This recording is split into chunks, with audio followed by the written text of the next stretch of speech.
Deaf Culture by Karen Stevens.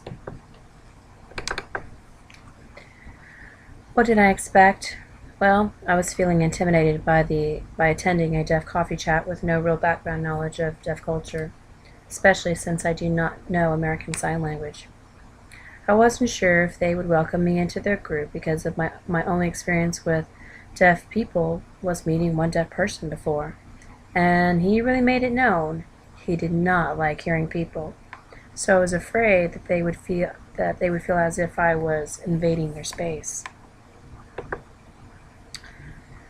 What I found was that they were a very warm and receptive group. I was happy to find that everyone was so friendly and they treated me as if I was really a part of their group. I had the opportunity to meet Michelle, and Michelle is deaf and she teaches deaf communities at a local college here in Houston. She's also the sponsor of this Starbucks Deaf Coffee Chat. How did it make me feel to learn about deaf culture? Well, I felt welcome into their group.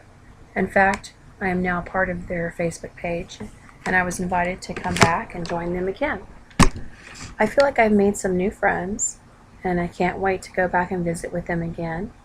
And I'm even thinking about taking some American Sign Language classes to help me ease into the communication with them so that I don't have to have a sign language interpreter with me. Getting to know deaf culture has really impacted my life because now I have an interest in learning sign language as well as using it in my classroom. It's also helped me to learn that my perception of deaf people was totally wrong. And I should have known better that by basing my deaf perception on one deaf individual that I met who was Deaf Jerry. And Deaf Jerry was the one that did not like hearing people. By meeting with my deaf chat friends, my views have changed, and it's inspired me to use sign language in my class with my kindergarten students. I sign words such as sit down, restroom, and to stand. I've also used it when I'm teaching colors and numbers. I got this information from going to a website called aslpro.com. These experiences have taught me to interact better with my students. As we know as teachers, there's a lot of different modalities, and tactical learning and visual learning is a part of it. I'm able to reach out to those types of learners by using these signs and to help my tactical learners be able to have some kind of hand movement to whatever I'm trying to teach. And I'm really starting to really get into ASL Pro and learning these different signs to help my students. The great thing is that I can use this in areas like our quiet zones. I can let my students know to stop talking or hide their hands behind their back. In addition, our music teacher is an ASL student, so she's already been using these signs in her classroom. So my transition of using it in my classroom has been very, very easy. In fact, some of the kids have even taught me different signs that they've learned from her.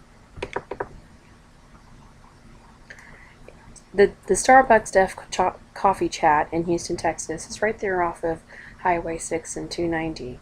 So it was very fun to go in and sit with them and learn about their culture and talk to them about their experiences that they've had with hearing people. And I've learned that regardless of your culture, there's going to be the good and the bad. But it is a lot of fun, plus you get to have great coffee. What I found fascinating with this group is that a lot of these men and women that are deaf, they come in on their own time to work with these ASL students to help them practice their craft. And they also use this as a time of fellowship to come together and to talk about their lives and what they're doing and spending this time together.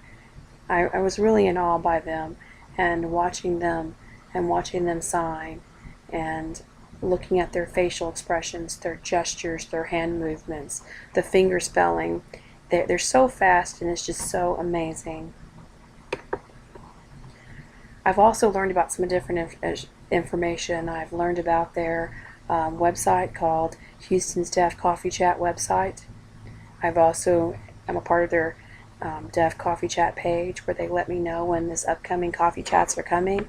And also by using ASL Pro, I've also been able to teach myself different signs.